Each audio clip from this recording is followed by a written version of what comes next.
Hi hello నమస్తే welcome to నేటి దాత్రి నేను మీ శివసుబ్రహ్మణ్యం. సో ఇప్పుడు మనం చూసినట్లయితే కరీంనగర్, మెదక్, ఆదిలాబాద్, నిజామాబాద్ ఇక్కడ జరిగే ఎలక్షన్స్ ఏవైతే గ్రాడ్యుయేట్ ఎమ్మెల్సీ కానివ్వండి, టీచర్ ఎమ్మెల్సీ కానివ్వండి, చూసుకున్నట్టయితే ఎలక్షన్స్ అయిపోయినాయి. టీచర్స్ ఎమ్మెల్సీ రిజల్ట్స్ ఆల్రెడీ వచ్చేసినాయి. మల్కా కుమ్రయ్య గారు గెలవడం జరిగింది మంచి మెజారిటీతో. మరి చెల్లని ఓట్లకు బాధ్యులు ఎవరు?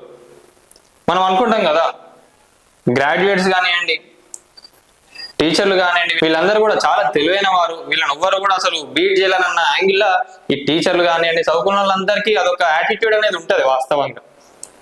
మరి మనం చూసుకున్నట్లయితే ఎలక్షన్ కమిషన్ రిలీజ్ చేసిన దాంట్లో కొన్ని వేలకు పైగా చెల్ల నోట్లు ఉన్నాయి. మరి వీళ్ళకు ఓట్లు వేయడం రాదా? ఎలక్షన్ కమిషన్ కూడా వీళ్ళకు ఓట్లు వేసేటప్పుడు ట్రైనింగ్ ఇస్తుంది, ఎలా ఓట్లు వేయాలి ఏందనేది కూడా వీళ్ళందరికీ ఆల్రెడీ చెప్పడం జరుగుతుంది. అయినా కూడా ఇన్ని వేల చెల్లని ఓట్లు వస్తున్నాయంటే తప్పవరిది? మరి ఇన్ని చెల్లని ఓట్లు వస్తున్నాయంటే నిజంగా వాళ్ళు చదువుకున్న వాళ్ళేనా? మరి ఓట్లు అసలు ఒక ఓటు విలువ తెలుసా అండి వీళ్ళకి? అసలు ఒక ఓటు విలువ అంటే ఇన్ని వేల చెల్లని ఓట్లు వస్తున్నాయంటే ఎవరైతే ఈ ఓట్లు తెలియకుండా వాళ్ళకి ఇష్టం వచ్చినట్లు వేస్తున్నారో వాళ్ళందరికీ అర్హత లేదు. ఎందుకంటే ఒక ఓటు విలువ వాళ్ళకి తెలియనప్పుడు వాళ్ళు అధ్యాపకులు ఎట్లయితారు? వాళ్ళే కదా చెప్పేది. ప్రతి ఒక్కరి దగ్గరికి వెళ్ళి ఓట్లు ఎలా వేయాలి అని ఊర్లలో కానీ మనం ఎక్కడ చూసుకున్నా కూడా టీచర్లు వీళ్ళందరూ వచ్చి చెప్తా ఉంటారు కదా. మరి ఇన్ని వేల చెల్లని ఓట్లు వస్తుంటే తప్పెవరిది? చెల్లని నోట్లు ప్రజాస్వామ్యానికి పరిహాసం అని చెప్పడంలో సందేహమే లేదు. నిరక్షరాస్యులు కూడా చేయని తప్పు పట్టభద్రులు చేస్తున్నారు.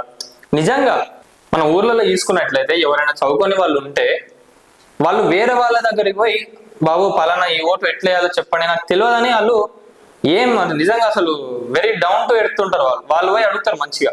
ఈ చదువుకున్న వాళ్ళు వీళ్ళందరూ ఎట్లుంటారు అంటే, అరే పక్క వాళ్ళని అడిగితే మాకు కిరీటాలు ఏడ పడిపోతాయో, మేము చదువుకున్న వాళ్ళం కదా, అరే వీళ్ళకి కూడా ఓటు వేయడం ఎట్లుంటుందో తెలియదా అనే యాంగిల్లో వీళ్ళు ఆలోచిస్తారు.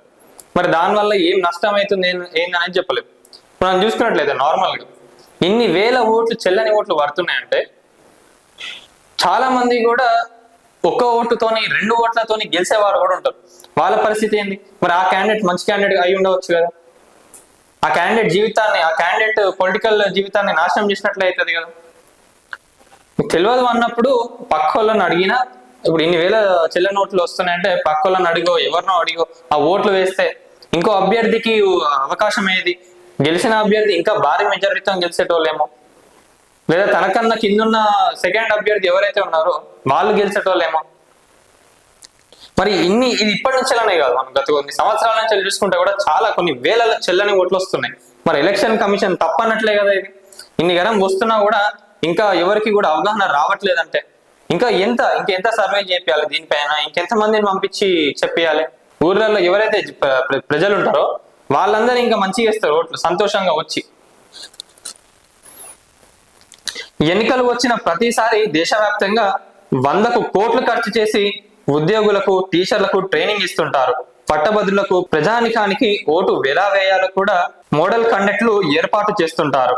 అయినా విద్యావంతమైన సమాజంలో ఎందుకు తప్పులు దొరుకుతున్నాయో, టీచర్లు ఓట్లు కూడా చెల్లకపోవడంలో మతలబు ఏమిటి?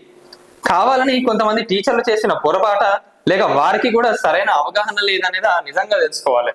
ఇన్ని 100 కోట్లు సెంట్రల్ గవర్నమెంట్ కూడా ఇన్ని 100 కోట్లు ఖర్చు పెట్టి మిమ్మల్ని ట్రైనింగ్లకు పంపించి, మీరే కదా టీచర్లే కదా వెళ్ళేది, మిమ్మల్ని ట్రైనింగ్లకు పంపించి మీకు అన్ని క్లాసులు లెక్క అవన్నీ తీసుకొని ప్రతి ఒక్కరికి ఎక్స్ప్లెయిన్ చేసి, అంటే మీకు ఎంత అవగాహన ఉండాలి? మీరు ఎంతమందికి చెప్పుకుంటూ పోతాలి? మీరే తప్పులు చేస్తే ఎందుకు అన్నట్టు, అంటే మీకు బాధ్యత లేదనే కదా ఇక్కడ అర్థమవుతున్నది. ఎవరైతే ఈ చెల్లని ఓట్లు చేసిన వాళ్ళు ఎవరైతే ఉన్నారో వాళ్ళందరినీ కూడా అసలు వాళ్ళందరిపైన కూడా యాక్షన్ తీసుకోవాలి నిజంగా. ఎందుకంటే వాళ్ళు ఎవరికి కూడా ఓటు విలువ అనేది తెలుస్తలేదు. ఇలాంటి వారికే సరైన చైతన్యం లేకపోతే సామాన్యుల పరిస్థితి ఏమిటి? ఎన్నికల కమిషన్ సమాధానం చెప్పాలి. ఎన్నికల ట్రైనింగ్ తీసుకొని తప్పులు చేసిన వారి సైతం సమాధానం చెప్పాలి. ఇప్పటి నుంచైనా ఎన్నికల కమిషన్ దీనిపై దృష్టి పెట్టాలి. ఎక్కడో అక్కడ 1-6 పొరపాటు జరిగిందంటే మామూలని అనుకోవచ్చు. పట్టభద్రుల ఎమ్మెల్సీ ఎన్నికల్లో ప్రతిసారి ఈ తప్పులు జరుగుతూనే ఉన్నాయి. నిజంగా ఇన్ని లక్షల మందిలో 10-20 అన్ని జరిగినాయంటే ఒక అర్థం ఉంటుంది. బై మిస్టేక్ లో లేదా ఏమన్నా చిన్న టెక్నికల్ ఇష్యూస్ అని చెప్పి కూడా అనుకోవచ్చు. సో ఇప్పుడు మనం చూసుకున్నట్లయితే టీచర్స్ ఎమ్మెల్సీకి సుమారు ఒక 2000కు పైగా చెల్లని ఓట్లు వచ్చినాయని చెప్పి అధికారులు చెప్పిండ్రు. మరి గ్రాడ్యుయేట్ ఎమ్మెల్సీకి అయితే 30,000కు దాటింది ఈ ఓట్లు ఏదైతే ఉందో. అన్ని కూడా చెల్ల నోట్లే. 30,000కు పైగా చెల్ల నోట్లు ఉన్నాయి అంటే అర్థం చేసుకోండి. ఎలక్షన్ కమిషన్ ఇది ఇప్పుడనే కాదు, ప్రతిసారి టీచర్స్ ఎమ్మెల్సీ కానివ్వండి, గ్రాడ్యుయేట్ ఎమ్మెల్సీ ఎలక్షన్స్ ఎప్పుడు జరిగినా కూడా ఈ తప్పు అప్పటి నుంచి జరుగుతానే వస్తున్నది. మరి అక్కడ వేసే వాళ్ళు ఏమన్నా కావాలన్నట్లు చేస్తున్నారా? కొన్ని ఎట్లుంటాయంటే ఒక పార్టీకి సపోర్ట్ చేయడానికి కూడా కొంతమంది అట్లా ఫేక్ చేస్తారు అన్నట్టు. మేబీ అట్లానే జరగవచ్చు, లేదా ఎలక్షన్ కమిషన్ కరెక్ట్ గా వీళ్ళకి చెప్పకపోతున్నాయి కదా ఇట్లాంటి తప్పులు అయ్యేది. ఓట్లు వృధా అవుతున్నాయి, వేల సంఖ్యలో ఓట్లు చెల్లకపోవడం ఖచ్చితంగా ఎన్నికల కమిషన్ లోపమే, అధికారులే బాధ్యత. మరి అధికారులు దీనికి బాధ్యత వహిస్తారా? మరి ఎవరు తీసుకుంటారు? మరి చెల్ల నోట్లు ఎవరైతే ఉన్నారో వాళ్ళు ముందరికి వస్తే బాగుంటది.